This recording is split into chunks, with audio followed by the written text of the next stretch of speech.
저는 그 교회에서 구역장이라는 직분을 맡았습니다. 특별히 대단한 직분은 아니었습니다. 하지만 저는 그 자리가 좋았습니다. 사람들의 이야기를 가장 가까이서 듣고 함께 기도할 수 있다는 것이 저에게는 의미 있는 일이었습니다. 그때까지만 해도 저는 믿었습니다. 교회는 사람을 세우는 곳이라는 것을, 사람을 돌보는 일이 가장 중요한 사역이라는 것을. 그런데 어느 날 회의실에서 그 믿음이 흔들리기 시작했습니다. 지금부터 들려드릴 이야기는 몇 년 전 제가 직접 겪은 일입니다. 특정 교회를 비난하려는 것이 아닙니다. 어디에서든 벌어질 수 있는 그 이야기를 꺼내보려 합니다. 저는 원래 조용한 성도였습니다. 주일 예배를 빠지지 않고 드렸고 소그룹 모임에도 성실하게 참여했습니다. 봉사도 했고 헌신하려는 마음도 있었습니다. 구역장이 된 것은 어느 해 연말 무렵이었습니다. 담당 교역자분이 먼저 제안해 주셨습니다.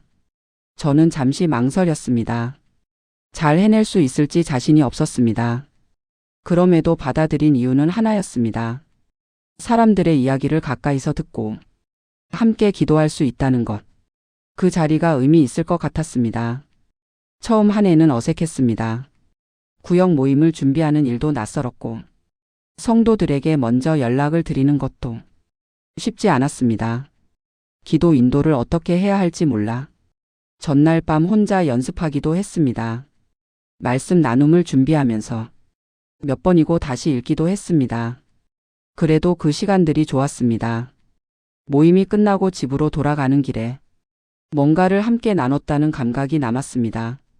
그 감각이 다음 모임을 준비하게 했습니다. 구역원들도 조금씩 마음을 열어주셨습니다. 처음에는 어색하게 앉아 계시던 분들이 시간이 지나면서 먼저 이야기를 꺼내주셨습니다. 가정 방문을 가면 이런저런 이야기를 들을 수 있었습니다.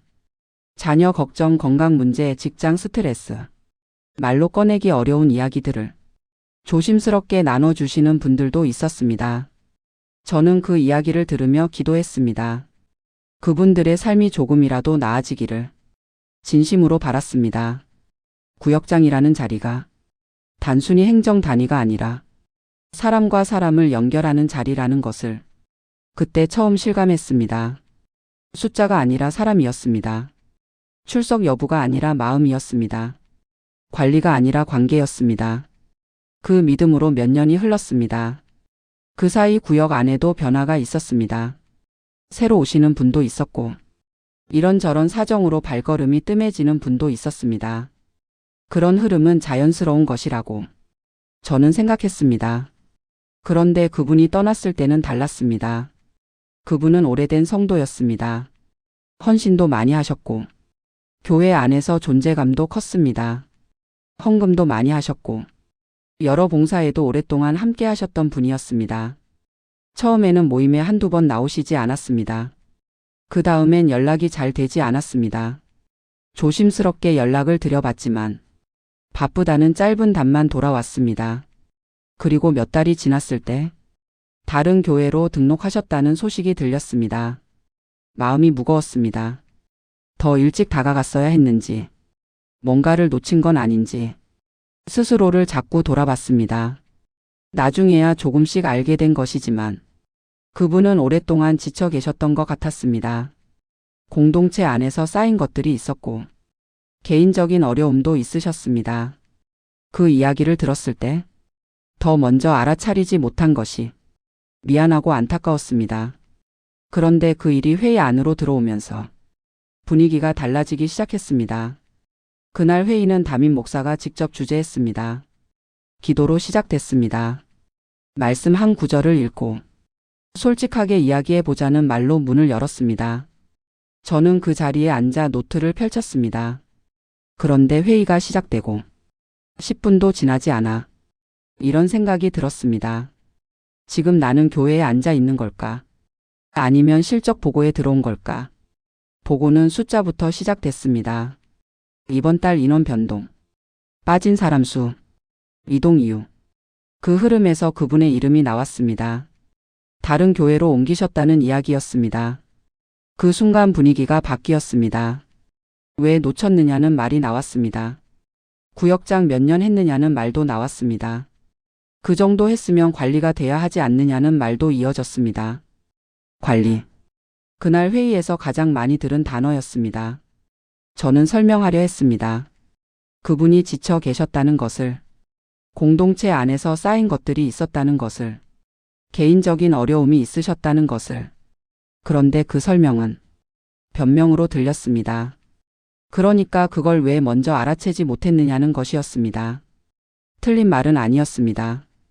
더 세심하게 살폈다면 달랐을 수도 있다는 생각은 저도 들었습니다. 그래서 더 무거웠습니다. 그런데 보고가 이어질수록 목소리는 점점 높아졌습니다. 그리고 그 말이 나왔습니다. 교회 회의실에서는 들어서는 안 될 말들이었습니다. 누군가 책상을 치는 소리가 났습니다. 공동체가 엉망이 됐다는 말. 몇 년 동안 도대체 뭘 했느냐는 말. 그 자리에 있을 자격이 있느냐는 말. 그 말들이 끝났을 때 회의실은 조용해졌습니다. 저는 고개를 들 수가 없었습니다. 교구장은 아무 말이 없었습니다. 다른 교역자들은 고개를 숙였습니다. 손이 떨렸습니다.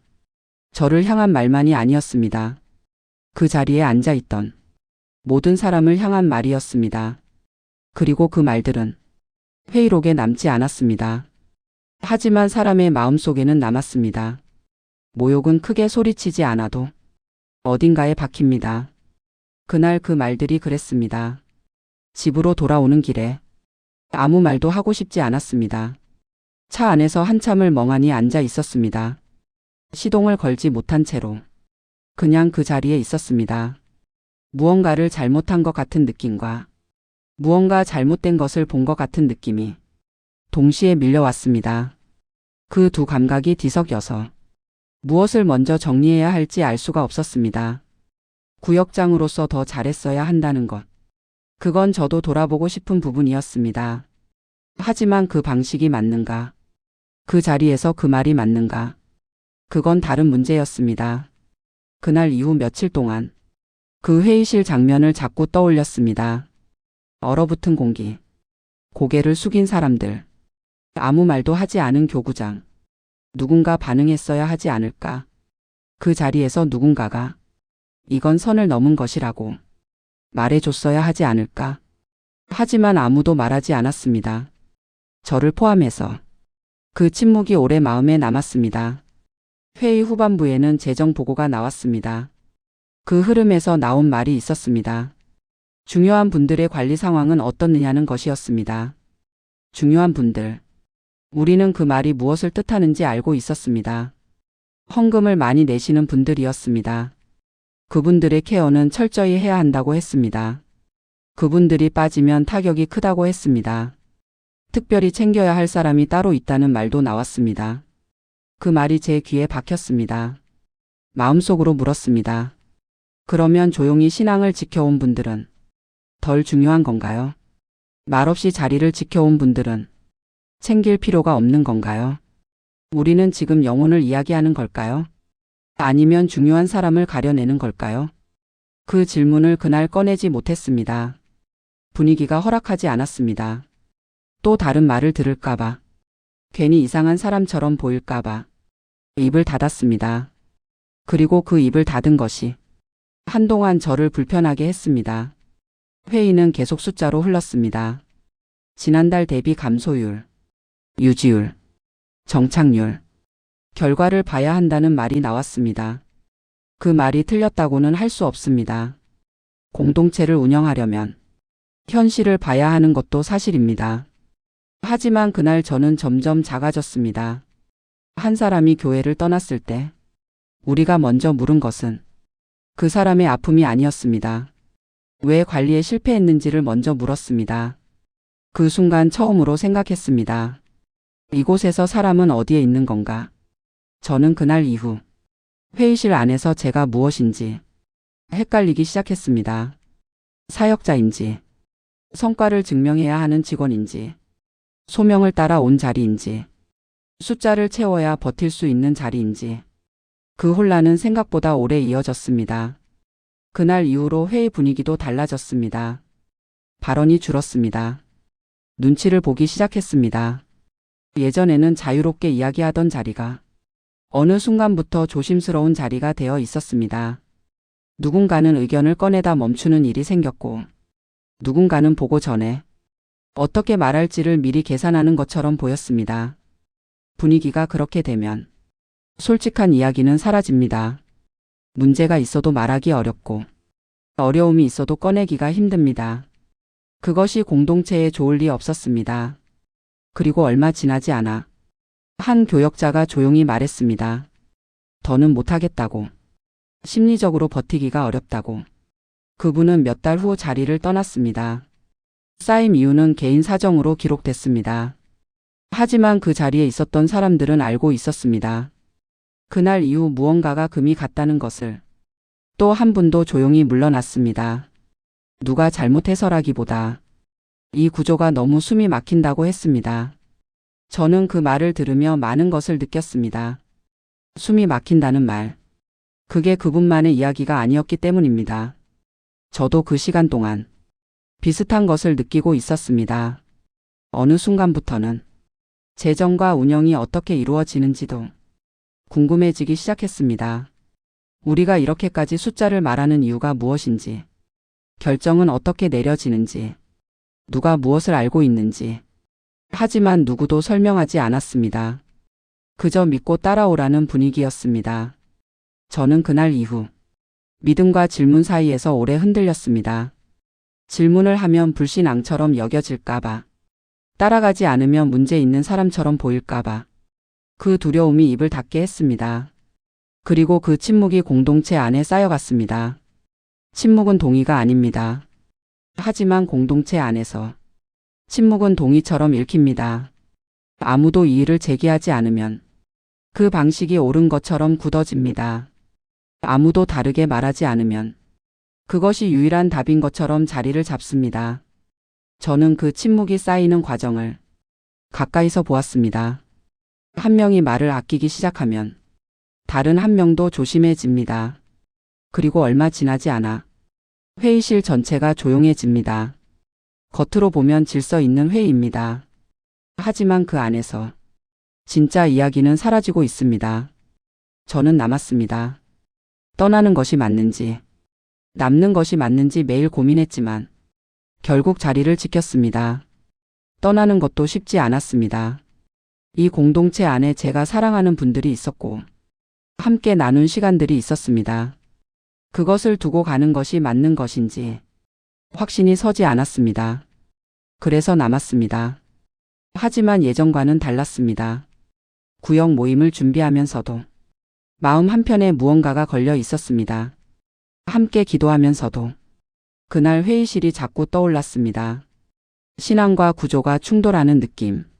하나님을 향한 마음과 이 공동체의 방식 사이에서 느끼는 거리감. 그것이 한동안 저를 붙들었습니다. 신앙은 남아 있었습니다. 하지만 구조에 대한 고민은 깊어졌습니다. 교회는 사람을 세우는 곳이어야 합니다. 그런데 사람이 위축되고, 사람이 입을 닫고, 사람이 떠난다면 그 구조는 건강한 것일까요? 저는 그 질문을 오래 붙들고 있었습니다. 한 가지는 분명하게 느꼈습니다. 문제는 한 사람의 성격이나 한 번의 폭언으로 만들어지지 않는다는 것입니다. 사람을 숫자로 보게 만드는 방식, 질문을 불신앙으로 여기게 만드는 분위기, 침묵을 순종으로 받아들이게 하는 구조. 그것이 쌓여서 그날의 회의실을 만든 것이었습니다. 그리고 그 구조 안에 저도 있었습니다. 아무 말도 하지 못했던 저도 그 구조의 일부였습니다. 오랫동안 생각했습니다. 왜 그날 아무 말도 하지 못했는지. 단순히 두려워서만은 아니었습니다.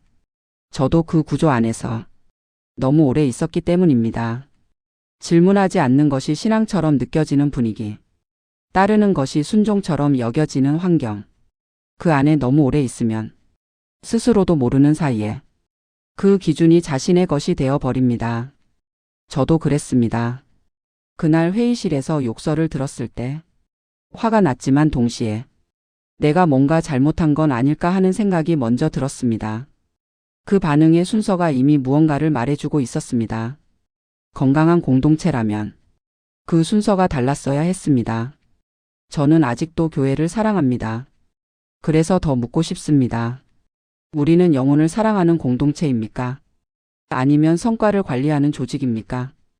헌금을 많이 하는 사람이 더 중요하다면 조용히 신앙을 지켜온 사람은 무엇입니까?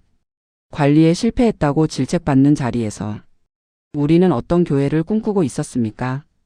저는 그날 이후로 이 질문들을 내려놓지 못하고 있습니다. 질문은 배신이 아닙니다. 책임을 묻는 것이 공격은 아닙니다. 존중은 선택사항이 아닙니다. 그 자리에서 아무 말도 하지 못했던 것이 지금도 아쉽습니다. 하지만 그 아쉬움이 있기에 지금 이 이야기를 꺼낼 수 있습니다. 이 이야기를 여기까지 꺼내는 데는 용기가 필요했습니다. 교회 안의 이야기를 밖에서 말하는 것이 누군가에게는 불편할 수도 있다는 걸 압니다. 그럼에도 이야기를 남기는 이유는 이것이 저만의 이야기가 아닐 수 있다는 생각 때문입니다. 어떤 공동체에서든 비슷한 자리에 앉아 계신 분이 있을 수 있습니다. 말하지 못하고 삼킨 질문이 있는 분, 침묵 속에서 흔들리고 있는 분, 그 자리가 소명인지 소모인지 헷갈리는 분. 저도 그 자리를 지나왔기에 그 마음이 결코 가볍지 않다는 것을 압니다. 이 영상을 보고 계신 여러분께 여쭤보고 싶습니다. 혹시 비슷한 자리에 앉아 본 적이 있으신가요? 그 자리에서 말하지 못한 것이 있으신가요? 지금 그 공동체 안에서 무언가를 삼키고 계신 건 아닌가요? 아래 댓글에 여러분의 이야기를 남겨주셔도 좋겠습니다. 누군가의 고백이 또 다른 누군가에게는 위로가 될 수 있다고 저는 믿습니다. 침묵 대신 대화가 시작되길 바랍니다.